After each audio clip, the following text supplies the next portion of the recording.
You are now listening to Talk Your Jits podcast.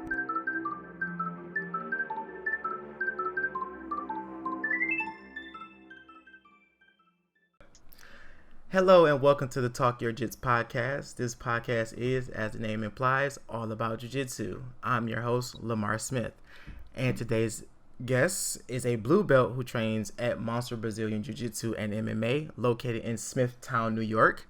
Ladies and gentlemen, Tina Rivera. Hi, thank you for having me. And I'm happy you are here. So, I'm happy to be here. Yeah, so this is my home girl. Good friend of mine's. I was trying to remember what group that I've met you from. I know it eventually hopped over to the Discord channel, but I cannot help you with that because I am like a total jiu-jitsu group whore. Okay, I am in all of the groups, so there is no knowing which group we met. I don't know. I mean, if you're in one or two groups, we might be able to narrow it down, but I'm in like 17 groups, so yeah, I didn't jumped up a lot too.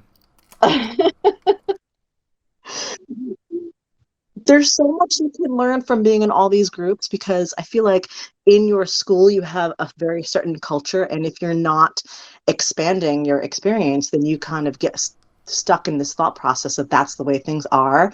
And not that that's a bad thing, but for me, I just wanted to see how other things were going on, and globally on Facebook you get to see how things are all over the place. So yeah, so I'm just throwing myself out there and getting input from all different people and different perspectives, so it's a good thing. Gotcha. Mm-hmm. All right, so why don't you give us a history of you training? Oh gosh. Okay. So you did introduce me as a blue belt, and I gotta say that sounds a little awkward because I'm not used to it. I only got my belt 2 days ago, which means Congratulations again. thank you so much. So what that means is for the last like 36 hours, I've been fielding congratulatory text messages and DMs and high fives with, wherever I go, because everybody knows. And it's just like, sometimes I forget, and then it's a reminder when I get this little boop on my phone that says congratulations, and then I feel all warm and fuzzy all over again. And but yeah, so I'm still like, it's like not my own skin. It still feels very strange. And I mean, like, this is a pretty low promotion. Okay, I got a few stripes, and then I went to blue belt, and blues are so low on the scale. But it is, I think, a really big promotion because it's the first belt jump. And I imagine purple will be pretty cool, but by the time you get to brown, is it that big? I mean, you would know because you've gotten there. But by the time you get to brown, my thinking is it's not that big of a jump from purple, while white to blue is a big thing. And for me, especially because I'll reveal to your listeners right now, I was a white for almost 4 years. And that is, Right. I don't know about other schools, but that's like unheard of in my school. In my school, it's 12 to 18 months. And if you train regularly, if you're like a super trainer and you just got out of high school and you've been a wrestler for 4 years, 12 months. And Right. if you're somebody who's, in moderate, decent health, and you have some athleticism and you're training pretty consistently, 18 months. For me, February would be 4 years. So that's a really long time. And that's something that I have had to struggle with and come to terms with and become comfortable with, more importantly than anything, because it's disheartening when you see people just who came way after you and then advancing before you. And I Right. have, I struggle with, are they reasons or are they excuses? Reasons or excuses why it took me so long to advance. And I'm settling on reasons. I'm standing by that. She said, Okay, standing my ground on that. I'm standing my ground on that. I will double down on that because I am not your typical student, and I think that's good for other people to know because I am a very tiny woman. I am in my 50s. I am a mother. I have multiple jobs. I have a lot going on in my life. And so if I can do it, anyone can do it. So I have a lot of friends who say, oh, I could never do that. Well, you know what? I technically, on paper, it looks like I could never do this. But you know what? I am doing it, and I'm not going to stop doing it. It's going to be a longer path for me, and I had to become comfortable with that. But you're willing And to walk it though. Oh yeah. And I'll tell you what, when I got my belt a couple of days ago and I'm in the locker room and I was legit the only female there, okay? And if I wasn't the only female and there were other females, I am legit the oldest female and I am legit the smallest female. Okay, that is indisputable. And so that class I took, I was the only female. And I'm there in the locker room and we only have one locker room in my school, by the way. So we all just pile in there. It is what it is. Yeah. And Yeah. there'll be like 8-year-olds running around, and then there are women running around and men running around. And well, actually, I take the word running out. We're all tripping over gym bags. That's what we're doing in the locker room. Of course. And you can envision it, right? And and they're telling me, they're congratulating me, but also telling me you are such a badass because I am going up against men who weigh twice as much and they're a foot and a half taller, and it is what it is. There's no Yeah. point in complaining. And there's and there's this sweatshirt that I've seen so many times on Facebook and I really want to buy it, but I also don't want to spend the money on it. But I love what it says. It says, stop complaining, work harder. Oh yeah. Yeah, and have you seen that one? They Mm. advertise a lot for it. Yeah, I seen And I it. want it. I really want it because I feel like that's what I'm walking. Stop complaining, work harder. Nobody cares. Nobody cares. Cause like Um, when we would talk and in the Discord and you'd be like, yeah, I'm a forever will be a white belt and I'm just gonna accept it. I'm like, no, no, and it was like I don't know. I just read the tones like she's about to stop. Like I need her not to. no, no, Okay, no, no, no, okay. So I did read no. it wrong. Okay, good Yeah. enough. Good enough. Well, the backstory is, which I don't know if you remember me telling this or maybe I didn't, is that I did MMA for 7 years. Right. And the reason why I switched from MMA to BJJ was because that MMA school that I was at increased their prices dramatically. And it was a chain school, very well established, and they had an amazing curriculum for fitness and for fighting, and it was a great place to be. And Mm-hmm. I started there because my son was there. And actually, this was going back 11 years now, I guess. My child was, well, actually, going back 16 years. I was pregnant with my 16-year-old now, and I would see all these people coming in, and they were so fit, and they were so strong, and they were so confident. And I thought, I want to be just like them. So then when that fetus inside of me went into kindergarten, I signed up myself, and that's how I got into martial arts. I Mm-hmm. wanted to be like those people, and now finally my schedule opened up because my children were in school, and I had this time, and I stayed 7 years. I did that, and now I was the person who is fit and trim and strong and confident. But then what happened was they changed the curriculum and they changed the pricing schedule and kind of priced me out of it. And even though it was a great, great program, I could not swing it. So I was looking for another school, and one of my friends was at Monster, and the very, very different program, different pricing structure, different schedule. And the schedule was more accommodating and way more classes. And I said, yeah, I'll try it. Tried it, loved it. Mm-hmm. Completely different, but loved it. But my thinking was erroneous. My thinking was that since I'd had all these years of martial arts behind me, I was going to slide in and just nail it. No, I That did was not slide in. I I was literally did gonna not nail ask it. that, like, with your experience that you had, like when you Mhm. transitioned to like jujitsu, like how Oh, how big of a so like I guess handicap was it when? Oh, so hard, so hard. Mm-hmm. Well, I do want to say though that I transferred to Monster with um, two of my friends, and they at this point are purple belts, Mm-hmm. and I'm just white to blue. So I don't want to say that it's impossible. It just didn't really work out great for me. But I'll tell you, like one thing that was very different for me, which was a hardship at first, was in my other school when we would do grappling. It was always very regimented, and my sensei would say, okay, this is the round where you're going to start an open guard. Okay. And then this is the round where you're going to start in side control, and then we would go and it would be live, but we would go. But then I come to Monster and, it's an open mat. And I would say to my partner, okay, how are we starting? And he would ask me, what do you mean, how are we starting? Well, what's the position? What do you mean, what's the position? Well, I don't even know what to do. And before I had the word do out of my mouth, they had me down on the ground pinned because they're just like, enough talking, we go. Let's That's how we go. start. We just go. We And I slap was bump and we go. what do you mean we just go? I need some guidance. I need some direction. No. You don't need guidance. You don't need direction. You need to fucking train. That's what you need to do. And so that was an adjustment. Mm-hmm. And so it was like coming into Monster. It's that school is predominantly populated by a lot of law enforcement officers, so they're training differently because they're training in a way that's going to help them in their job. Right. We do have, so it's those are the kind of people that are there, and so you know what we do? We do. That's what we do. We just do. We just do. And I had to get used to that. Yeah, and I love it. I love it now, but it was an adjustment. So that was one thing. It's super gritty, super super gritty. So it's, that I think that uh, it- a lot of, I like to say all the time, anybody can do it, but I will Mm-hmm. also in the next breath say it's not for everyone. So I realize how conflicting that is, but the bottom line is if you want to, you can. Yeah. Doesn't matter your size or your age or your experience. If you want to, you can. If you don't want to, don't do it. Do not do Do it. not do it. But But if you, I really employ people to just give it a shot.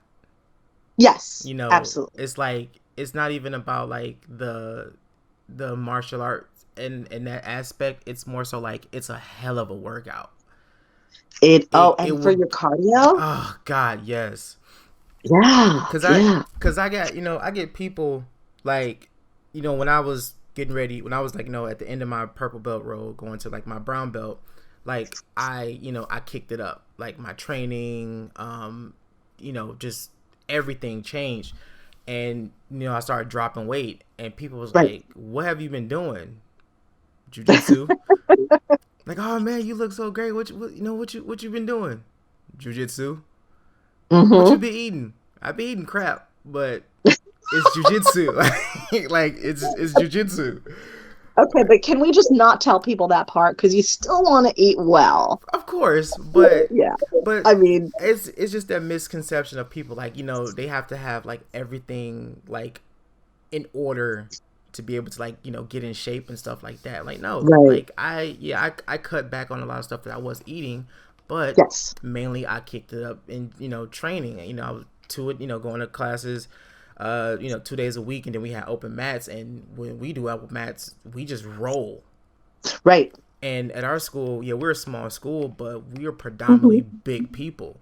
Like we are a Okay, smash style jujitsu, so it's a lot of tight game, a lot of grinding, a lot of it's a lot. So you can't help but to burn energy and lose weight when you're rolling with right, heavy guys, 2 3 round 3 4 minute rounds. Yeah, right. it happens. Yeah, you really do. It is a hell of a cardio workout, and you Mm-hmm. you hear when people first start, for them, just the breathing is so damn hard. And Yep. that's something that my experience was a little different from yours in the regard that when I started, I was already in really good condition. So I didn't have problems with the cardio. I was already at my top weight, or not my top weight, by my optimum weight. Mm-hmm. And for you were losing. I didn't really need that. I just need to work on technique. I was already fit. And Because I was and I so was a that's a big guy when I started, but yeah, like it right. fluctuated Yeah, back I've and seen forth, but pictures. I mean, definitely. dude, your transformation has been amazing. And Thank you. Um, and I'm not surprised though, but you know what?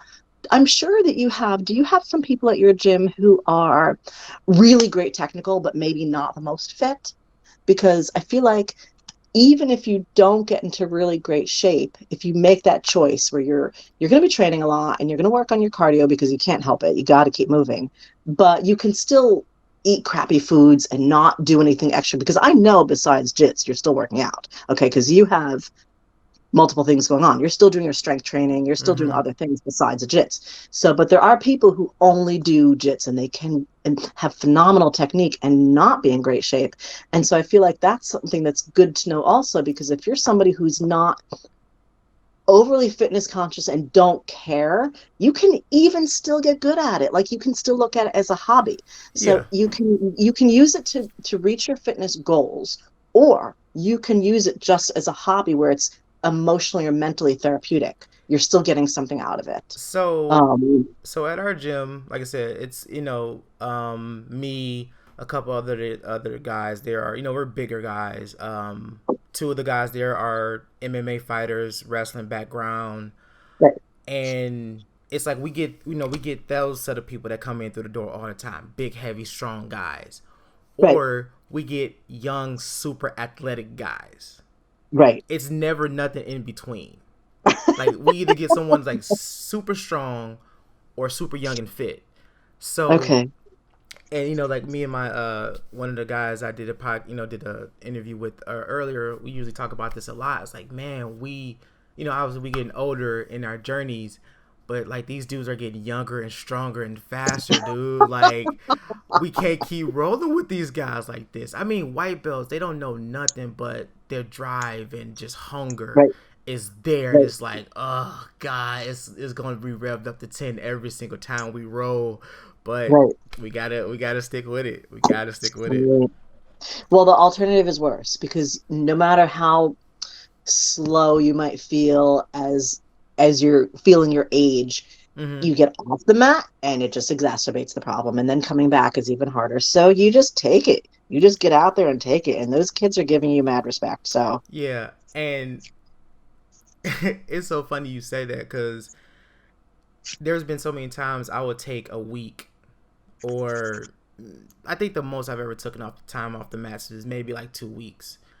okay. And when I stepped back on the mats, it felt like I've been gone for like years. It's No, but like, it comes back. Like oh the no, yeah, second roll, it you're like, comes I'm back, but out. it's like, oh man, it's like, how did my body forget this? But like now, I could be sore, muscle aches, Mhm. back aches, everything hurts. I'm going to class. Right, right, Like right. I'm going to class. Like even after like my purple belt test, I was like, I mean not my purple belt. I'm sorry, my brown belt test. I was at home, and I was just laying there like I'm so ready to go back to the gym. Right. Like so yeah, I love it. I love it.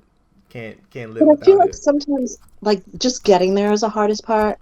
And I always say, you're never going to regret going in. You're only going to regret not going in. Yeah. So no matter how much, the couch beckons or the refrigerator beckons or family, friends, beer beckons, if you can just fight that, just fight that, focus on getting in for your training. Once you cross that threshold and you walk in that gym and you feel like the heat and the humidity and you smell the bodies and the music's playing and you just like, this is where I'm supposed to be. Like I'm home.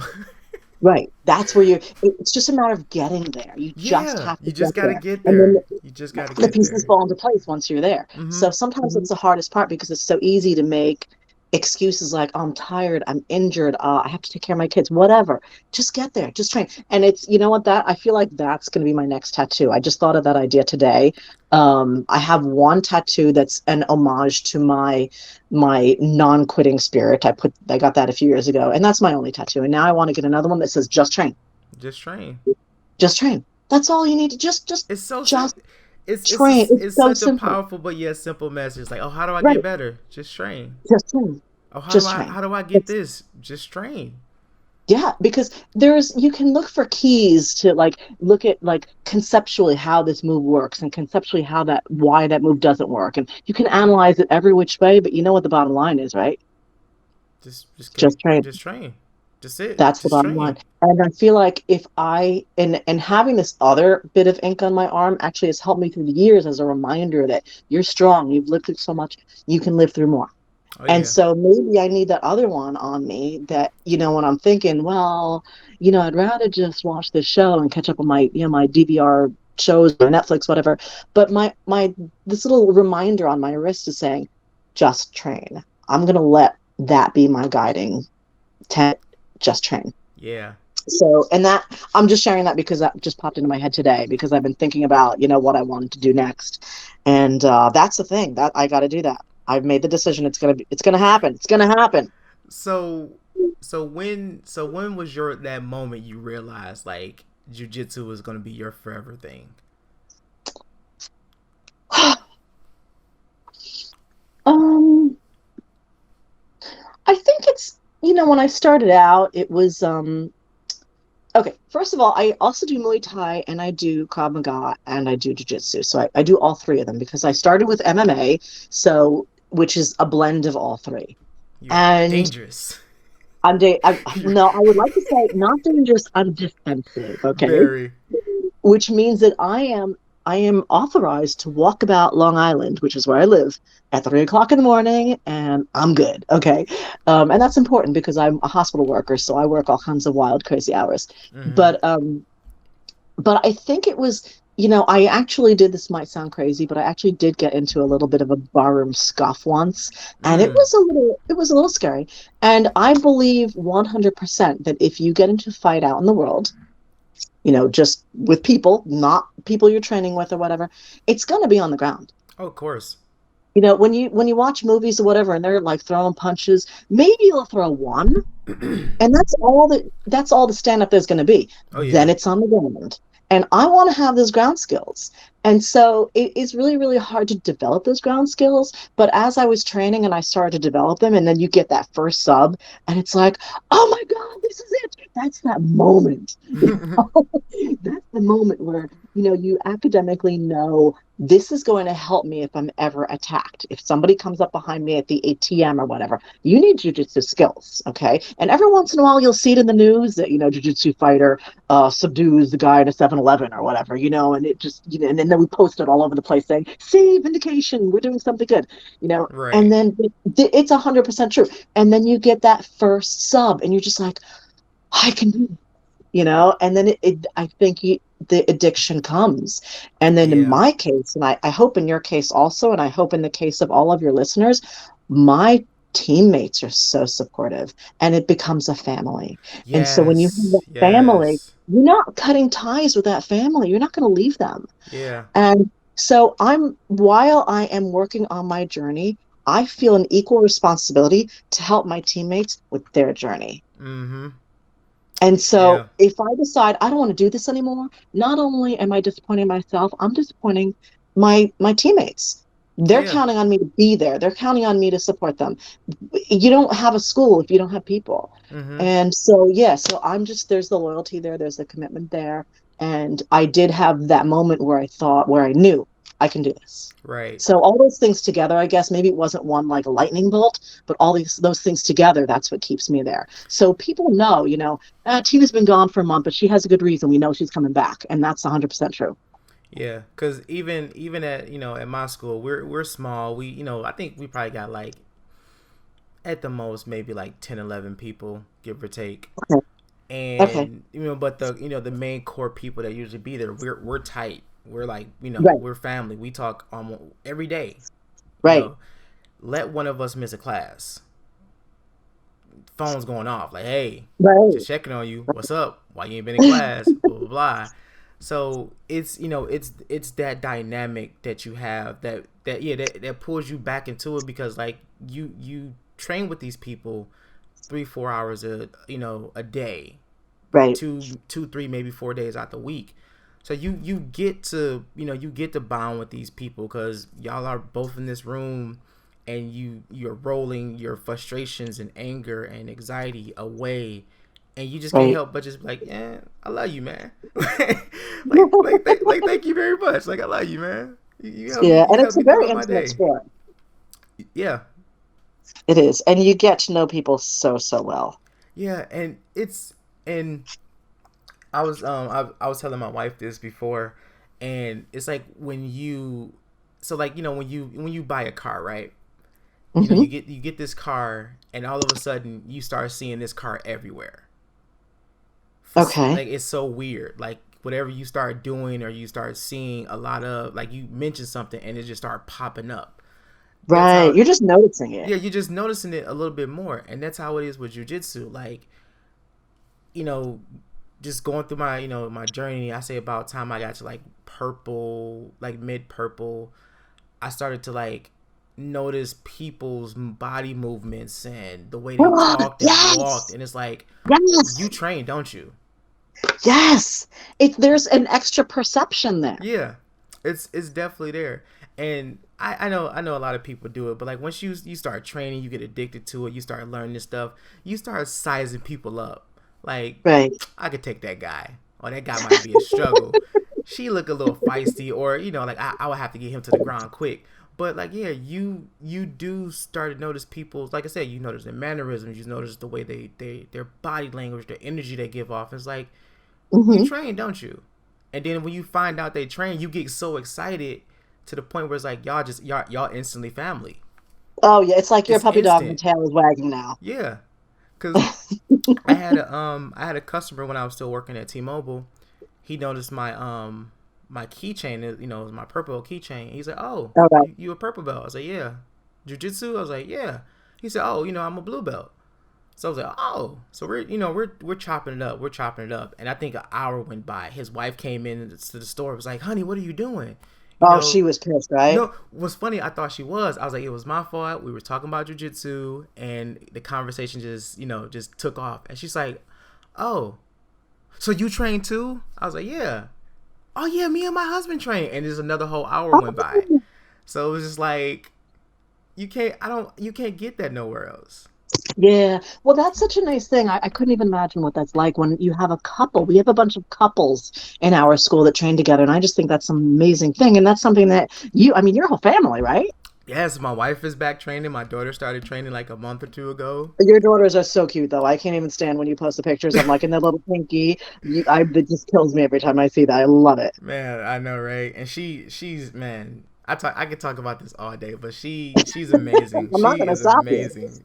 Like just how quick she took to it. Right. She's so smart and just man, she's awesome.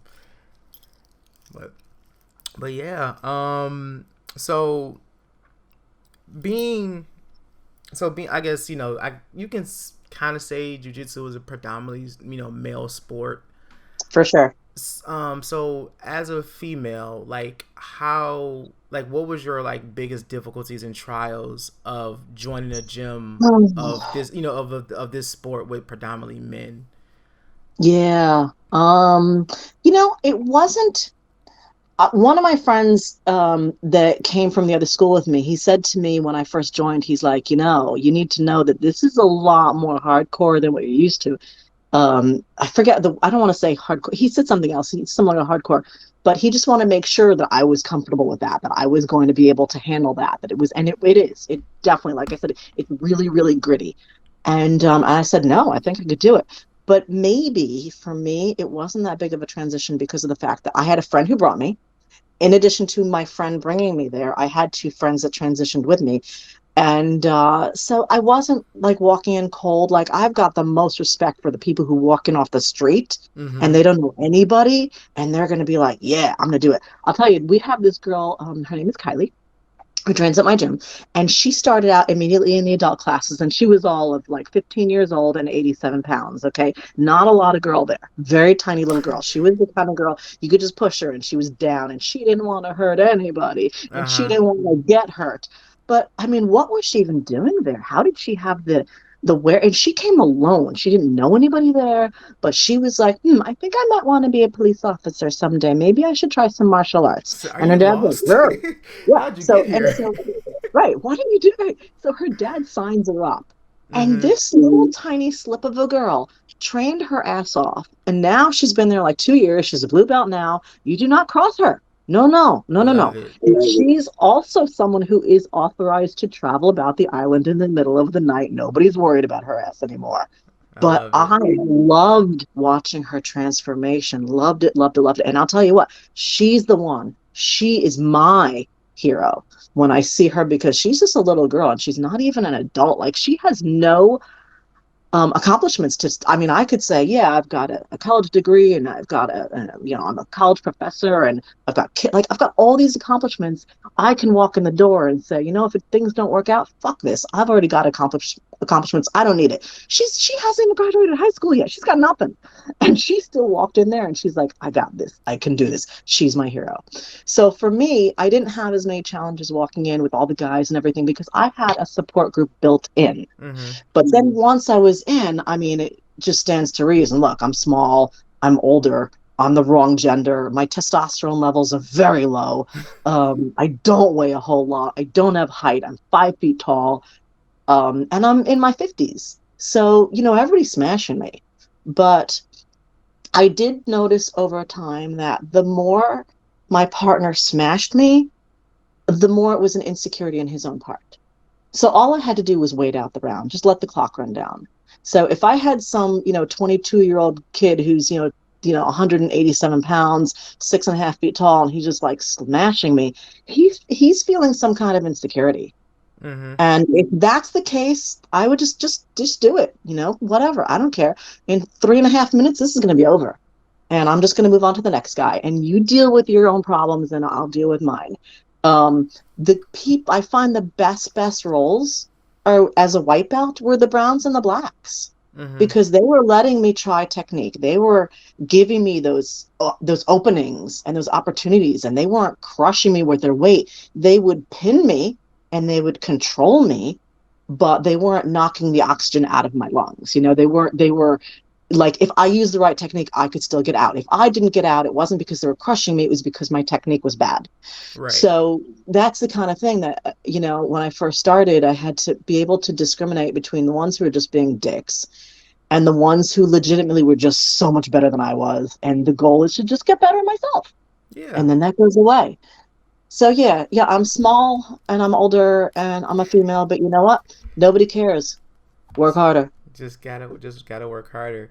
And that is, that's the mentality that I keep too when it comes to training with lower belts, because yeah, when you walk into a school and if you know anything about martial arts and ranking, you see a person who's a black belt, a brown belt, even a purple belt, some blue belts. People instantly get intimidated because you think like, okay, I'm not gonna be able to train with that guy, or Right. he's gonna steamroll me, or I'm just gonna get ignored. No, Right. I know a lot of schools are like that where upper belts don't roll with lower belts. Yeah. Like my instructor, he's a black belt. He will roll with anybody who asks. And Right. I'm exactly the same way. Like I don't get nothing out of like smashing a white belt. Nope. You get nothing. I get And I your get white belt nothing out isn't of it. getting anything either. Exactly. So if I'm rolling with anybody, okay, I'm like, what position you want to start? If they say from knees, Mhm. okay, we'll start from knees. If you want to start in my Mhm. guard, side control, full mount, so be it. But you're going to work. Right. You're not just going to just lollygag and play in my guard or just, like, no, you're going to work. And I'll Right. give you enough time to figure some stuff out. I'll even walk you through some stuff. Like, okay, don't do Mhm. that. Fix your bases. Fix this. Fix that. Fix that. Right. And then after a while, I was like, okay, then let me go for the kill, get this rollover, and then we can go over what needs to be fixed. And they'd be like, dude, like I couldn't think of nothing. I was like, of course you couldn't. Right. Of course you Oh, I couldn't. know that feeling. What do I Like, do here? I don't know. I was like, we've all been there. We all been in that moment where we like, I can't pass this person's guard. Right. I'm doing everything I possibly can, and he's just playing with me like a cat and mouse. Yep. And yeah, we've all been there. We've all been there. But Absolutely. I love it. I love it. I love it. I love Yeah. to see people grow. I exactly. I feel like the black belts, the brown belts, the purple belts, I feel like they want to bring the lower belts up to their level. I mean, you're going to have an asshole once in a while here or there, not that many. Most of them want to bring everybody up to their level. Mm-hmm. And if you're just crushing them, you're not bringing them up. And then what's the point? Now people are stagnating. Yeah. So but I have had to chuckle to myself a few times when I'll hear somebody who has been around for maybe they're under a year, they've been around for a while, and they'll complain, oh, so and so is going so hard on me right now, like all of a sudden I can't submit them. Well, yeah, because they were letting you submit them before, and Right. now as your skills build, they're using more of their own skills because they're letting you grow. They're giving you the space to grow, Mm-hmm. but they can't give you too much space because then you won't grow. So it's so I noticed that when if I ever become a purple belt or a brown belt, I know those black belts are going to be slaughtering me, but right now they give me a little space to grow, Mm-hmm. and I appreciate that. And I've never it's very rare that somebody will turn me down for a role. They're all pretty supportive. um Yeah. I know a purple belt doesn't want to roll exclusively with white belts, but if they've got 8 rolls in them, they'll throw a couple of white belts, they'll do a couple of blues, maybe a black, mix it up a little bit. Yeah. You have to really give me a reason to not work with you. Like, what would be a reason? What kinds of things will say, yeah, I'm not rolling with that guy? Like if no matter what the rank is, like if you're being too spastic, if you're grabbing fingers and like Yeah, the stuff fingers. I like don't like that, that. okay, like we slow down. Like, slow down, Turbo. You don't grab fingers, don't do this, don't do that. And, usually Fingers 9 is times such out a of 10, moment of desperation. yeah, of course. I mean, I expect that from a white belt. Like, I expect that from a white belt. But we're talking, blues and purples, and, granted, we don't have those issues, but, those are the type of people who's like, okay, dude, you should know this stuff by now. Like, we had, I've rode with other people, and it's like, dude, you still grabbing fingers? Like, you still trying to do crazy stuff? Like, come on, bro. Like, slow down. Like, we ain't getting paid for But this. it's such a desperate submission. It's like, well, I can't get anything else. So my feeling is, if you can't get anything else, how about you get nothing? Yeah. Because you still got something out of the role. Like, you got the experience, and you should be getting something. Even if you lose, you got something. So you don't need to be getting that cheap sub like that, because it gets you nowhere. It gets you nowhere. And I think that's just an issue of pride. They need to be knocked down a little bit and understand that it's not about the sub, it's about gaining your technique.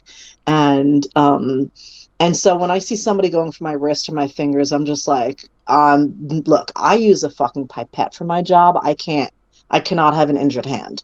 And sometimes I'll nip that in the bud with just like a look, okay? Because I have the mom look, all right? And they're just going to let go of my hand if I look at them in a certain way. Right. I'm not Right. having it. There is no reason for that. There's no reason for that. And and if we get visitors of our, or whenever we get a chance to go to another school, it's respectable to be like, okay, hey, we're gonna roll. All right, what's ailing you? Are you comfortable with wrist locks? Are you comfortable with this and this and that? Let me know, so that way when we do roll, I don't hurt you, or you Right. don't hurt me, so on and so forth. Because not everyone is doing this for money. We're doing this as a Yes. hobby, as a therapy, Right. and stuff like that. So we can't Right. We have afford to jobs. be, limping off the mats every single night, That is true. or fingers broke, and like, nah, I can't go to work, or I can't pay my bills. Yeah, no, it is very true. Everybody needs to walk out of there. I think that some people they're working with too much pride, where they just want to get a submission and they'll go for a cheap shot, and they shouldn't be getting credit for that. That's ridiculous. Anybody can crush your fingers. But then you have the other side, where people have so much pride that they won't tap. Mm-hmm. And that's a big issue. And when people tell me, they've got these injuries because so and so cranked their neck or whatever, and I'm like, well, why didn't you just tap? You do not have to get injured. Just tap. Yeah. And that's like, I think that's a real big white belt thing, where the white belts, their pride is there. They don't want to get tapped, and they really should. And I tell them, look, if the person did the technique right and it's fair and square, just give them the tap and then start over Just again. start over. Right, Just start because if you've over. got like a 5 minute round or a 4 minute round, and they've kind of sort of like tapping you at 3 minutes, and you're holding out, you're wasting, 20 seconds of that round. Tap, start over, get your time in. Yeah. And it takes a while for people to learn that, because they're just like, I can't get submitted. I can't get submitted. You are a white belt just take the tap, move forward, learn something. And they need to realize and understand, as someone who comes into jiu-jitsu with that mindset, you're not going to make it far. No, Your ego needs to be left in the car, no because ego. either you're going to get hurt, You're get gonna get hurt. humbled, or you're going to hurt somebody and you're going to regret it. That's the thing. And I have hurt people, and I do regret it. And it's only because, I mean, not that I ever took a cheap shot like that, but I'm clumsy. Okay. I'm just going to Mm-hmm. say I'm clumsy. I've broken a tooth twice, not my own. I feel bad about that. And yeah, two different people. And I also caused one of my partners for his eyebrow to be open. I need him in the eyebrow, and he got like 12 stitches. And I feel Wow. really bad about that. Yeah. So 3 times I injured somebody really, really bad. On the flip side, I have been injured. I broke a bone in one foot. I broke a toe in the other foot. It happens. I haven't, But jiu-jitsu related, I haven't broken anything, but don't do besides my body. But you're breaking it to make it stronger. Of course, of course. Like it's like now I got like this little bag. I keep like all my finger tape and ankle bracelets and knee brace and everything. And my coach would Oh come my over like, goodness. "Oh, look who got his brown belt body." I was like, I don't want this. Don't forget your bacitracin for when you get like a cut or something. No, yeah, we got all that stuff. Yeah, I have a big scratch on my ankle right now from a partner who didn't cut his Cut toenails. them You know, nails. I went to the side after the round and I see my ankle is bleeding. I'm like, what is this? And I said to him, I was like, dude, look what you did to me. He's like, oh yeah, sorry, I didn't cut my toenails. But no, let me rephrase that. He said, oh, I didn't cut my toenails. There was no apology there.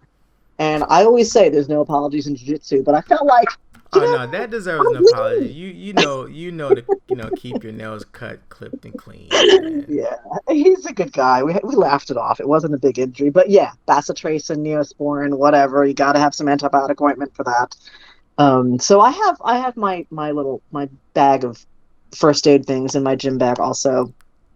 Well, Um, you're a mom and you're in the medical field, so I that am makes a mom and sense. in the medical field. But can I just say, if anyone has listened this far to this podcast, I just want to suggest to everyone, you need a bottle of liquid bandage in your bag. Liquid bandage is the best because it doesn't come off. Mm-hmm. So I had, have you ever used it? Yes. Yes. Yeah, it's great. I had an injury on my nose, got smashed into the mat or whatever, and it would scab over, but then every time I'd come and train, the scab would come off, and then I'm bleeding again. It took so long to heal, but the only way I could protect it was with liquid bandage.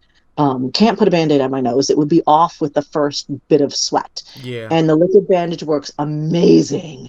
And I would pass it around to people if they need it, and then they cry because it hurts so bad when you put it on. But oh, once it dries, it is a godsend. So anyone listening, you got to have a bottle of that in your bag. Got to. Got to. You got to have that.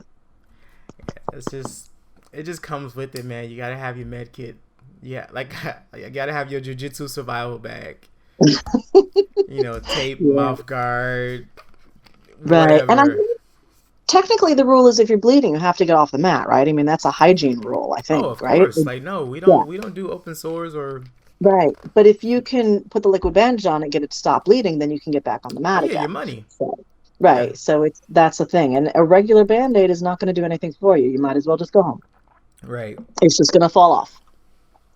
So have you? I don't know if you told, but have you ever competed or thought about competing? It's funny you asked that because I never did. I never wanted to. I couldn't handle the stress because I have so much other stress in my life that I knew it wasn't a good fit for me. But I did start thinking since I was a white belt for so long, I thought, you know what? You should take advantage of this because you can compete against other white belts and you will just destroy them. So I was like, if you say to me, just do it, just go just out there. They're just not going to see sandbagging it coming. everybody. And so there is a competition coming up locally. For me, local would be Connecticut, New Jersey, or Long Island. Those three places we have competitions, and they're local-ish. Hmm. And so there is one coming up in it is November now. It's coming up soon. And I was kind of thinking, should I do that? Like, just I'm a white belt. I've been a white belt forever. I should just go out there and, compete against the white belts. And then bam, they give me this blue belt. Let me tell you something. I am not competing against the blue belt right now. I'm not doing You should do it. it. I feel like that window closed. No, you should do it. You should totally do it. Oh, you're right. I should do it because you know what? As long as you're comfortable losing, why not? There's Why not? nothing to lose if you're comfortable losing it. And they always say this at my school. I don't know if they say it at yours. The value in competing is not the competition itself. It's not about winning. It's about the preparation for the competition. Yeah. Because when you prepare for the competition, your skills just ramp up. Mm-hmm. And that's what it's about. So if you compete and you lose, you gained so much skill in that month or 2 months, whatever, that you would not have gained had you not been competing because you wouldn't have been training so hard and so focused if you weren't competing.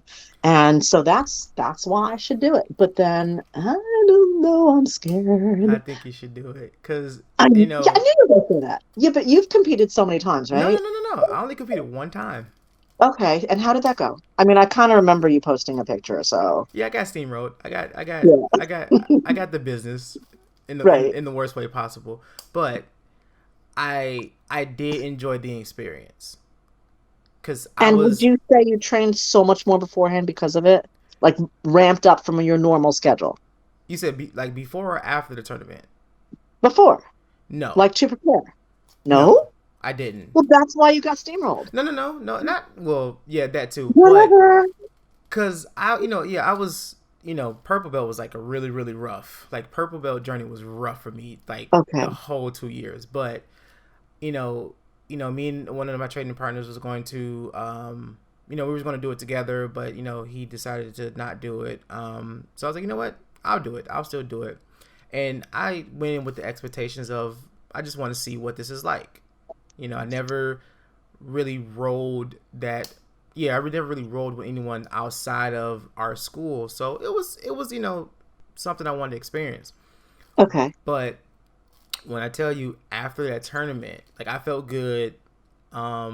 It was the dude I rode again was extremely humble. I'm going to find this guy because I would love to have him on here too.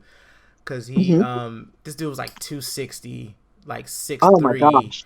No. strong guy, and he was a I don't know if he was I know he was a purple, but I don't remember like if he had any stripes. But he's like, yeah, man, I've been competing for for like 8 years, and I'm like, oh, well, it shows. It shows. Cause Okay. even, cause even his instructor, he pulled me to the side. He's like, dude, you did an amazing job. Like this dude he's just that he's good. He's strong. Like Right. we all have trouble with him. So I was like, okay, well that's cool. But that moment on, I was like, if I ever compete again, that's not how it's going to go.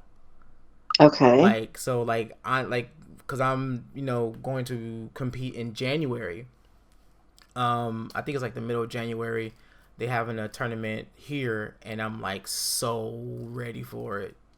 I'm getting so ready for it. I've been like revving up training. I've been like trying to get extra time like in the gym on the mats. Like yeah, I want this experience to go crazy because I know as a brown belt, it's gonna be tough. It's gonna be Oh tough. yeah. Stakes are a little higher now. Yeah, the stakes are a lot higher, and plus I'm And like, you said what? the person that you competed with, the purple belt, Mm-hmm. is you don't know what rank he is now. No, I know for a fact I can probably find a picture on my phone, but I know he was a purple belt, but Right. I don't think he had any stripes. Okay, so he's probably still a purple belt then. Yeah, so he's probably still a purple belt, but the dude was phenomenal, extremely technical, and it was nothing I could do to stop this guy. But then I found out he played football, like professional football. So I was like, oh Really? well that makes sense. So, Yeah, that's like when the new guy comes in with zero stripes, and I'm like, oh, I'm gonna take that guy, and I'll be waving to him. You want to round with me? Come on, let's have a like round, and I'm all come excited that on, I got the let's new have guy, some right? fun. And then he just destroys me, and I'm like, you're a wrestler. It's like, yep. Yep, God damn it. Like, I yep. feel like they should have a different belt. Like when you come in for like brand new to jiu-jitsu, but you had 8 years of wrestling, you don't start with a white belt. You start with like yellow or orange or something. Like, give us a warning, okay? It's like they come in, it's like they've got like this cloak of invisibility around them. No, they're in disguise, okay? No, give them an orange belt that says warning, okay? Like This is this guy not a is a real white belt. wrestler. Yes, he's a wrestler, okay? He doesn't know everything, but he knows enough. He knows So enough. that's always that it brings me down, and there's like, and I try to suppress it. Like I'm not looking to, destroy anybody who comes in just because but in my position, occasionally rolling with somebody with no experience is kind of cool, to show, hey, I know something and you don't. And then the wrestler comes in and I'm like, God damn it. It didn't work out the way I thought it would. Oh yeah, So yeah, to I find out he was a really. football player must have been a little bit like also validating because you lost to a really tough opponent.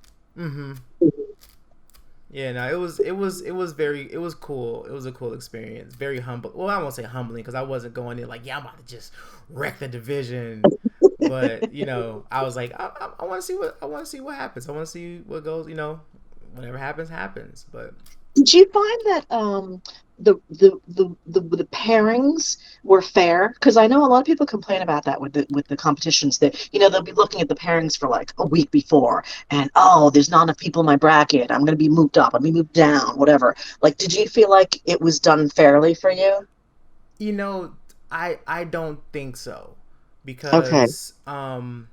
because when they put out the not the rankings, but they put out the divisions and everything else, Right. and it was supposed to have been like 8 or 9. I think it was like eight to 10 people. That's supposed to have been like the purple belt masters division, Okay. and obviously they did like light, super heavy, blah blah blah blah.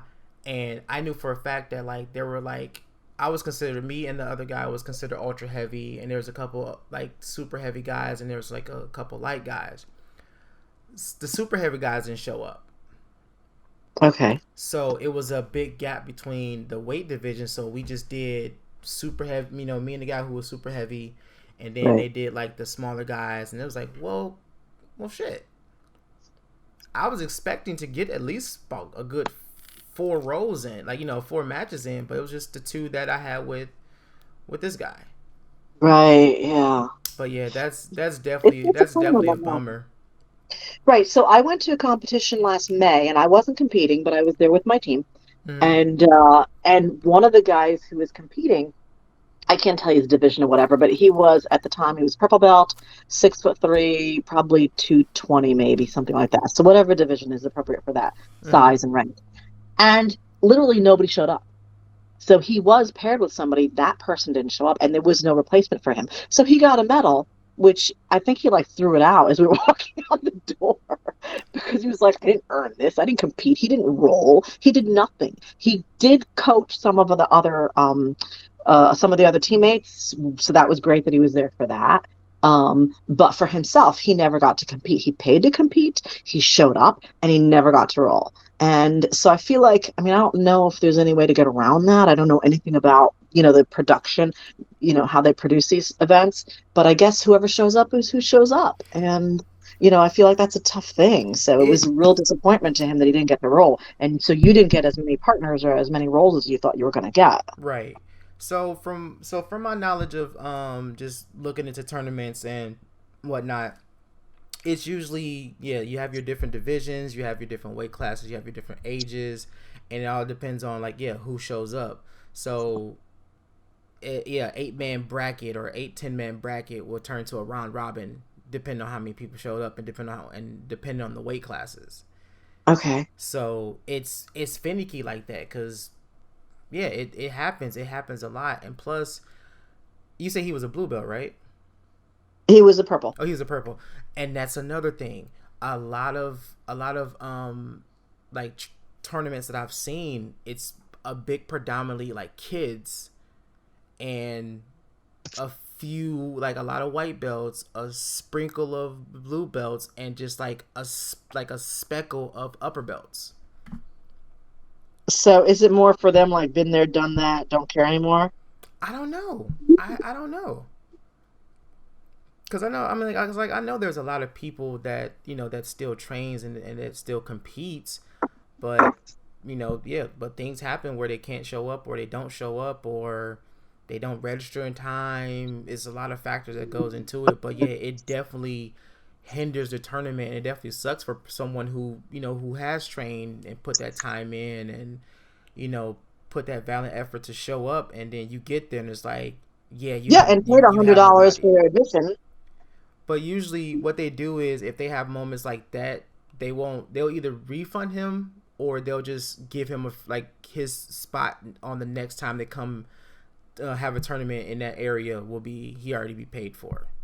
Right. So he's not Well, what they necessarily did for him was losing they just out, gave him but the medal. He was the winner. That's what they did. You won. Here's your medal, and it didn't mean anything to him. nope, I wouldn't. I would have done the same thing, honestly. Like it's not even like it feels like a participation of reward. Exactly, because the person forfeit. So if there's a forfeiture, obviously you're the winner, but you didn't earn it. And so he doesn't know if he would have won or not. He would Right. rather know if he would have won, and he'll never know. So, and there was no backup. And yeah, I mean, I don't know if that's right or wrong. I don't know how else it could be handled, but I do know it's a bummer. It's definitely a bummer. Yeah. It definitely hurts, but that's that's a part of the game. That's just Right. a Yeah. a Well, part of when the you're game. just amateurs, Right. once you get to the pros, they'll find you a Oh, partner. they'll find you. They'll stick you somewhere. They'll stick you Exactly. But somewhere. so at our level, that's how it is. Mm-hmm.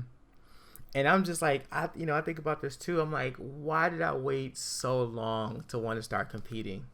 Really? Yeah. I don't know. Like, I don't know. Like, I don't know what it was about me doing that one tournament, and it was like, you know what? Let's do this again. Right. And I think it takes a special kind of person because, there are some of the girls that I train with. There have been some who, 3 months in, they're like, yeah, I'm going to compete. And then they do. And then they lose, but it's okay. But they don't care. And they're like, I'm going to compete again. And I'm just so amazed at how many of them come in, they start as white belts, they've got a stripe, they've got two stripes, and they're out there competing. And they're like, it's there's nothing wrong with it. And I want to know, like, what is it about their personality and their upbringing and their relationship with their parents and their position in the world and their mindset, all of them, that makes them think, I'm going to compete. And then here I am saying, hell no, I'm not competing. And I've been doing some kind of martial arts for 11 years. And I'm like, I am not competing. What's the difference in the mindset? Where does that come from? And how do you I change don't that? know. I don't So know. yours changed. You were the guy who's not competing, and now you're the guy who is competing. I don't know. I guess How do you just break through that gel? I guess it was just like you said. It was just I just did it. I just got out there and did it. Cause I would, if I would have just sat back and was like, yeah, I don't like, I want to experience that, but never experience it. It's just like it's like almost like you're getting bit by that jujitsu bug again. Right. Like Okay. you get this part where you're training and you're learning, you're working your techniques and you're working your skills, but you're actually putting them to the test now outside of your school, because Right. you train and roll with these people all the time. Yeah, you'll get caught in something, you'll catch them in something, but you kind of have a general idea of what their game is, which is not saying it's a Right. bad thing, but Right. this person over here, you don't know nothing about. Yeah. You didn't know this person existed until today. And then Right. it's like, okay, now I get to really test my skill because he don't know me, I don't know him, he doesn't know my game, I don't know his game. And once I started to think about that, I was like, oh, this is fun. Like, this is going to be fun. You just needed the push to do it. Yeah, Now that's you're that guy. yeah. Now I'm like, okay, I hate that I started that brown belt to start competing, but let's go. Okay. So now that you're that guy who's like ready to compete, how is that going to affect your how you I guess guide your children? I mean, they're um, starting way younger than you did. yeah, So are you going to be encouraging them or pushing them towards competitions, or just, whatever you want to do is fine with me? you know, and with my daughter, she was there. She was there at my first tournament, Okay. and she no she saw me. She's like, Daddy, did you win? I was like, no, I didn't win. So she's like, aw. I was like, but it's okay, Daddy, have fun or whatever. So Right. we get in the car, and she's holding, like, she's like wearing my medal like she wanted, Aw. and she's like, Daddy. I was like, what, baby? She's like, are you gonna do this again? I was like, I don't know, we'll see. She said, oh, I want to do one too. Aw. I was like, a part of me got so happy, but a part of me Right. was like, are you just doing this because you see your dad doing it, or you really want to? But now, seeing her in class, her taken to this, and she rolls around with the other kids in the class. And before she started training, she was very timid, she was a little bit quiet. Yup. But as soon as she started like training, and she ended up hitting a takedown on one of the kids, and the look on her face Uh-huh. when she did it, and she looked over at me, and she thought she did something wrong, and I'm like, How old is she again? Can you refresh my memory? she'll be 6 in, like, ooh, on 11th. Oh, I'm Okay. sorry. She'll be 7 on 11. She's 6 now. Okay. But yeah, so she saw that and she's like, "Oh, I can do that." And I was like, Mm-hmm. "Yeah, you. This is what we train for." And her like, it's just like a night and day switch. She has more confidence. She's speaking up, no matter who it is. If you're messing with me, oh, she's like, "No, you leave my daddy alone."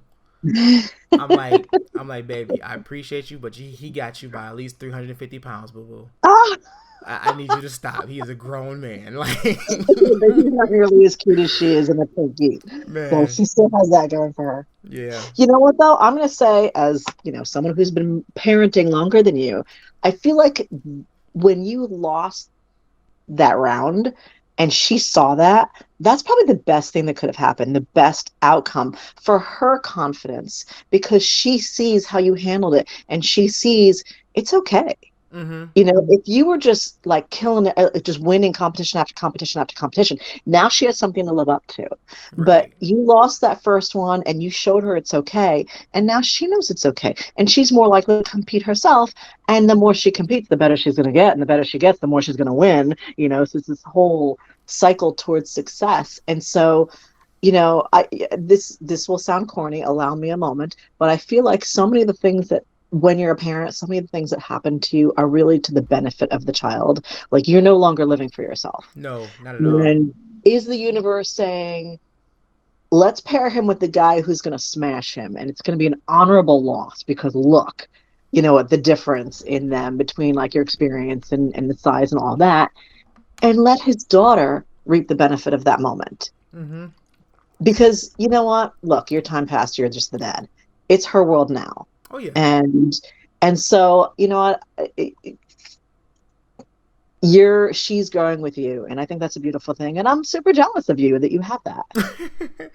Because but I remember that. but yeah, I would love to see her flourish in jujitsu. I'm not She's going to. already flourishing. Yeah, yeah, but it's a natural flourish. It's not Uh-huh. like because this it's like going on a real tangent real quick.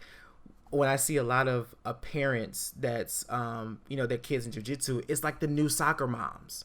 It's like Okay. they're putting their kids in these sports, and they're like you can kind of tell some of the kids are just doing this because their parents got them into it, Oh yeah. and it's like they come out and compete, and they're timid, they're scared, they're crying as soon as they It's step on not a the good fit. mats. It's like it's almost like, oh my god, I just want to run out there and hug them.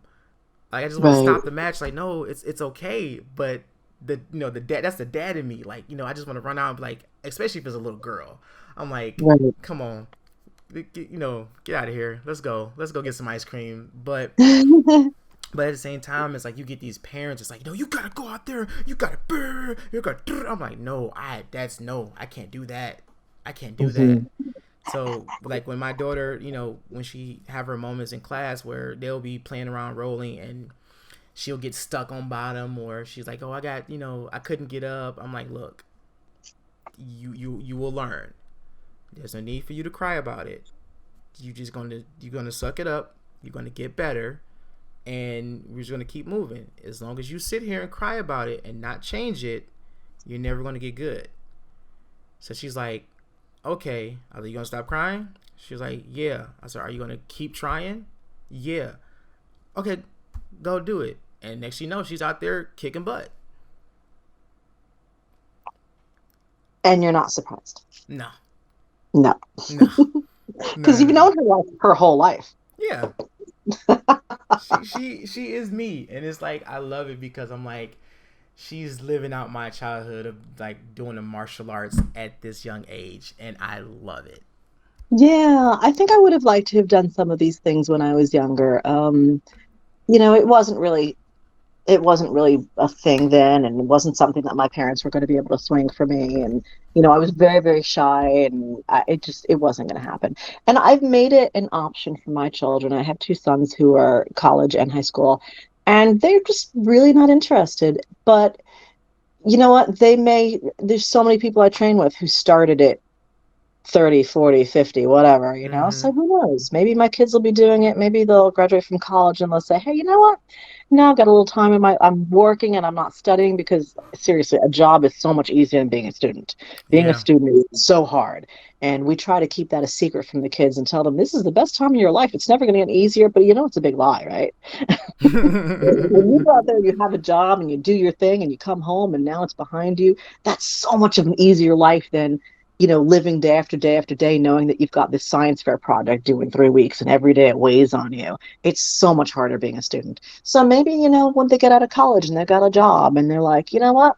Now I'm ready to focus on something else. And then maybe now I'm going to try. And me, I'm going to be like, hey, you ready to come train with mom? You ready? You ready? You ready? Come like on. I got you a key. Let's like go. let's come to the And if dark they don't come to want the dark to, side. go to the dark side. And if they don't want to, that's fine too. But I'm going to keep trying. Yeah, definitely got to. You got to. Yeah. But was there anything else you would like to add for today's episode? Um, Or any questions for me or anything? I just want to ask you your thoughts on this one last thing. I know we've got to go, but No. like I said, I joined all these Facebook groups because I just wanted to get a feel for what was going on in other schools. Mm-hmm. What kinds of things were they learning? What was, good, kind of take that pulse of these other places that have different experiences. And something that I've seen and have been really disappointed by, and I doubt this is happening in your school, but maybe you've seen in other schools, is there's so many students out there that are so, I guess, like kind of elitist and bullying and negative. And I see that in the posts where they are judging other people. And I felt like if you're in the jiu-jitsu community, you're all supposed to feel the same way. And I was disappointed to see that that's not true. Mm-mm. And I don't know if it's an individual thing or is it the culture at that school. Because I'm just going to say right now, there are no assholes at my school. No. Maybe there are people that you don't like gel with or you don't have a chemical connection with, but no assholes. But I have seen posts by people who, not to quote anything, I can't quote anything, but just really, really negative posts and attacking each other. And Yeah, I just no. don't even understand that. Like, where does that come from? I don't know, but that is a weird thing cuz like But you've seen it? yeah, I've seen it before and I've Right. seen, it's like how? Like you like I don't know, to me jiu-jitsu is sacred. Yes. It's something bigger than just a martial art. I can't speak for karate, Muay Thai and stuff because I didn't learn that stuff. I know about it, but I never learned it. I Right. learned jujitsu. I'm learning jujitsu, and the every single time I step on the mats with people I've never met, people I've been training with for the past 5 years, we're we're good. We're cool. We're Right. good. I've never been like, well, I've had issues with past students, but never to the point where it's like I'm bullying them, I'm bashing them because I don't have mental space for that. Right. Like no, once I'm in on the mats, everything that's bothered me get left on the mats, and Yeah. then Yeah. I go home, Right. just to do it all over again tomorrow. But like yeah, no, I Right. don't I don't see how people can carry that type of animosity towards somebody that you train with on the daily, Right. unless they did Right. some really, dickish stuff or gave you a really valid reason to make, to feel that way towards them. But no, Right. not just because, But I see it towards like other people that they encounter on Facebook that maybe don't know them. Okay, here's an example. I saw a post about somebody saying that they wanted to get a jujitsu tattoo. And what should I get? Should I get like the word jujitsu? Should I get a gi? Should I get stripes? Whatever I want to get. And then you have 27 people saying, "Oh, that's a dick thing. You don't need a jujitsu tattoo. You don't need to tell the world that you do jujitsu." Well, and my feeling is, what? Just leave them alone. Leave them alone if that's what they want and that's what makes them happy. Because my feeling is if you're a jujitsu practitioner, nothing matters.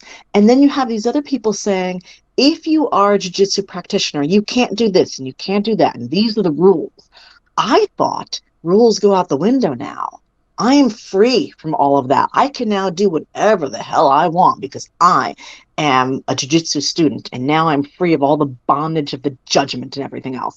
And then you've got these other people who are also practitioners of the art who are now laying down rules. You're practicing jujitsu, so you can't get a tattoo. Yeah, You can't gatekeeping. ask about stripes. You can't, whatever it is, all these rules, like, stop already. Yeah, And like so as my mother, as the mother in me comes out, and I jump in there and I'm like, who are you to judge this person? This is what makes them happy. You are going to stunt their journey. You're sucking the joy from them, and it's just like, and then I get all like riled up, and I feel like I need to defend this person that I never met against this other person that that I you've never never met. met. No, but I love, this is kind of like the core reason why I wanted to do this podcast, because there is a lot of people that view jujitsu in like totally different lights than everybody Yep. else. Everyone walk a jujitsu journey, but the paths are obviously different. So that Right. person that's asking for that that recommendation for a tattoo, you don't know what that person went through to be able to accept jujitsu that changed his life, to be like, you know what, I want to basically brand yourself with this Right. this jujitsu tattoo. I've done it. 100%. Like I have currently two jujitsu tattoos since I've started training. I'm Hmm. planning on getting more. I am a walking billboard for jujitsu. You Like go and get all of them. I have hoodies, I have T-shirts, I have you know at one point I have to do it on my car I currently have now, but I had like my jujitsu logo on the back of my car. I had my belts on the back of my car. I have keychains. I have I love jujitsu to the point where it's like I'm wearing it every single day. Like you're gonna Hmm. know that I do jujitsu. You're living the jujitsu I'm life. living that jujitsu life. So yeah, but that sucks that people gatekeep and feel like they're a certain Right. rank that they can talk to a underbelt or whatever, any type of way. Like, yeah, granted, yeah, you may be a higher belt, but we're still human and we're still going to show respect to each other. This is what this sport is about. It's not about, yeah, just because I'm a higher belt, my rules go. Like, no, like this is, they're doing something they love and they want to show that they love it. Leave them alone. Exactly. Just leave Right. them I mean, it's alone. supposed to be a confidence building hobby, I guess, a confidence building pursuit. And then someone in that same pursuit comes and smashes you down. Who is that person to do that? And then and I'll be aggravated and I'll tell my husband, "Oh, I just had to go to battle on Facebook again." And he's like, "Again, Tina? All right, tell me when it's over." "Oh, you'll know when it's over." Just have to take a few deep breaths and step away from the phone. She said, when vengeance is done, that's when you know it's When done. vengeance is done. I'll Yeah. tell you that I am my most formidable when not when I'm in jiu-jitsu mode, but when I'm in mommy mode, because that's when I'm just like, I'm gonna take you down. But in jiu-jitsu mode, I'm like, hey, let's go roll. So it's a little bit different. Right. I hear you. I hear you. Yeah, yeah. But I think it's great that you're doing this. I really do, and I hope that people can listen to this and get something out of it and see that um there's so many aspects of it, so many aspects of jiu-jitsu, so many good things that come from it, that, like I said, it's for everyone if you want it. If you want it to be, Right? If there's a little part of you that's thinking, oh, I wish I could do that, you know what? you You can. can. Just You try can. it. I Just try. recommend everybody try it. So if you are in Yes. the New York area in Smithtown, Smithtown, Long Island. yes, y'all go visit, Tina at Monster Brazilian Jiu Jitsu and MMA. Yeah, we love having guests there. The more the merrier. Just train. Yeah, just train. Just go in and say, hey, just train, and they'll know what to Right. talk about. 100%. But yeah, but that's the end of today's episode. I would like to thank my guest again, Tina, for Thank you coming for in having and me. blessing the podcast with your experience and your feistiness. Aw. And once again, It's so much fun. congratulations on your blue belt. Thank you. Oh, I do have a blue belt. You do have a Thank blue you for belt. reminding me. I love hearing it. What color is my belt again? It's a blue belt. It's blue. Yes, It's it a is. blue belt. If you guys didn't hear, she is now a blue belt. Blue, yes. It was a long time coming. Thank you so much. Yeah, but And this is a great experience. Another great positive jujitsu experience. And you made it happen. Thank you so much. thank you. But everyone who's going to listen to the episode, I hope you guys enjoyed, and to hear some of our experiences. Please go and follow the Facebook and Instagram page to stay up to date on future episodes. This has been Talk Your Jiu-Jitsu podcast. Keep rolling, keep grinding, and remember, long live Jiu-Jitsu. Have a great day.